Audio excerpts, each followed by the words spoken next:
Halo Bapak Ibu semuanya, ketemu saya lagi dengan Dr. Roni Tamba di channel Anak Sehat dan Berkualitas.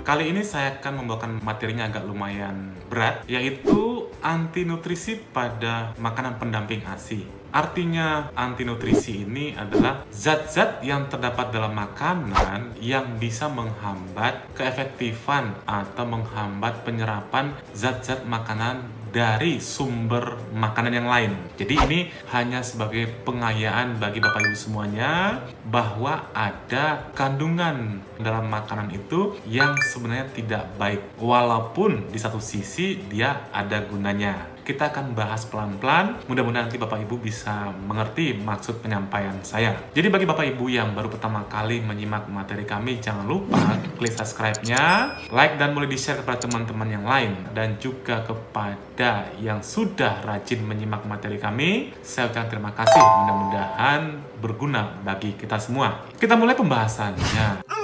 Ya, jadi makanan pendamping ASI itu adalah proses pengenalan makanan sekaligus untuk memastikan kebutuhan nutrisi dari bayi supaya si bayi bisa bertumbuh dan berkembang sesuai dengan potensi genetiknya. Tentunya demikian. Salah satu dari 4 syarat MPASI itu adalah adekuat. Adekuat di sini adalah memenuhi syarat bahwa MPASI itu cukup frekuensi dan juga kualitasnya. Frekuensi itu artinya kuantitas dan juga kualitasnya. Kalau kita bicara tentang kualitas, berarti kita harus memberikan yang terbaik pada MPASI. Dalam bahan makanan itu tentunya beragam jenis makronutrisi, baik juga mikronutrisi maupun zat-zat lain pasti ada di dalamnya. Ada satu hal yaitu anti nutrisi. Anti nutrisi ini macam-macam dan ini jangan dilihat bahwa efek samping itu atau efeknya hanya efek negatif, tapi juga pada dewasa itu ada efek positifnya, misalnya anti cancer, antioksidan dan lain sebagainya. Tetapi pada MPASI kan kita itu pengen anak kita itu bisa menambah berat badannya secara adekuat. Jangan sampai nanti kelihatan dia bertumbuh berat badannya tapi terjadi defisiensi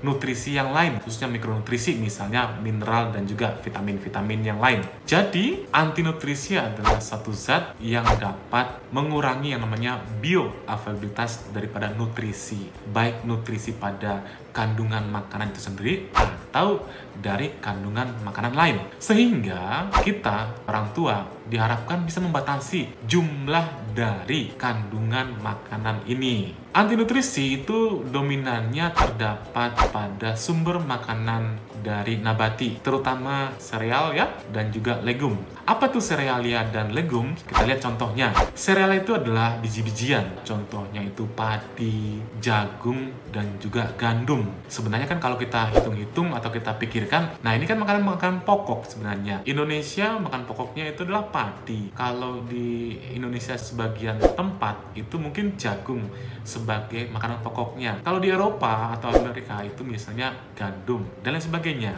Legumes itu adalah keluarga kacang-kacangan, misalnya itu kacang tanah, kacang buncis, kacang merah, kacang hijau, kacang polong, dan juga kacang kedelai. Artinya dari ini semua berpotensi mengandung yang namanya anti nutrisi. Tapi ingat, dia punya efek positif yang banyak, tetapi juga sekaligus memiliki anti nutrisi. Apa sih kandungan anti nutrisi yang terdapat pada serealia dan juga legumes tadi? Contohnya adalah satu, pitat. Pitat itu dapat menghambat penyerapan zat besi sehingga bisa anemia, menurunkan bioavailabilitas mineral dan juga kekurangan zinc. Atau enzim inhibitor dapat menghambat pencernaan dan juga pertumbuhan daripada seorang anak. Lektin dan juga hemagglutinin ini dapat menurunkan penyerapan nutrisi dan juga sekaligus menghambat pertumbuhan si anak. Atau fenolik ya, menurunkan bioavailabilitas daripada asam amino, protein itu, dan juga akan menyebabkan namanya berat badan seorang anak turun dan sekaligus akan menyebabkan nafsu makan anak juga akan turun.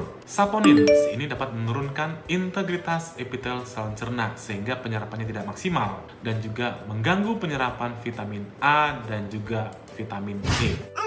Sebenarnya ada banyak cara untuk menghilangkan anti nutrisi pada bahan makanan tersebut, pada serealia dan juga legumes tadi. Sudah banyak sebenarnya kita kerjakan, terutama cara-cara tradisional. Apa saja itu? Misalnya dengan fermentasi. Fermentasi itu dapat menurunkan pitat dan juga kecembahan. Jadi kacang-kacang itu dikecambahkan dulu, baru digunakan. Atau dengan perendaman. Jadi sebelum kita namanya menggunakan kacang-kacangan, misalnya direndam dulu, itu ternyata dapat menurunkan pitat endogenus dan juga menurunkan enzim inhibitor. Berarti kan kita sebenarnya ini sudah melakukannya. Jadi siapa yang belum melakukannya, sebaiknya nanti kedepannya melakukannya. Atau penggilingan. Penggilingan misalnya dia itu padi menjadi tepung atau dari gandum menjadi tepung. Itu adalah salah satu yang tidak kita sadari juga dapat menurunkan anti nutrisi. Jadi penggilingan tadi dapat menghilangkan lapisan luar biji-bijian. Nah, ini dapat menurunkan pitat asid dan juga lektin dan tanin. Dan yang paling perlu adalah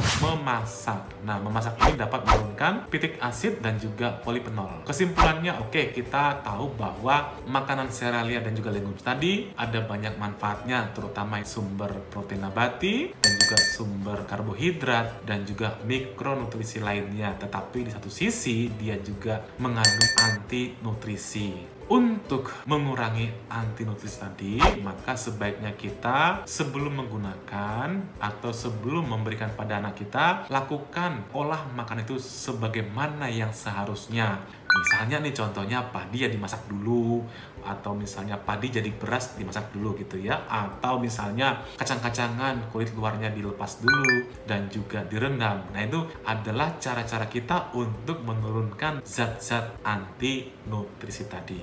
Mudah-mudahan materi bermanfaat bagi kita semuanya. Salam sehat, dadah!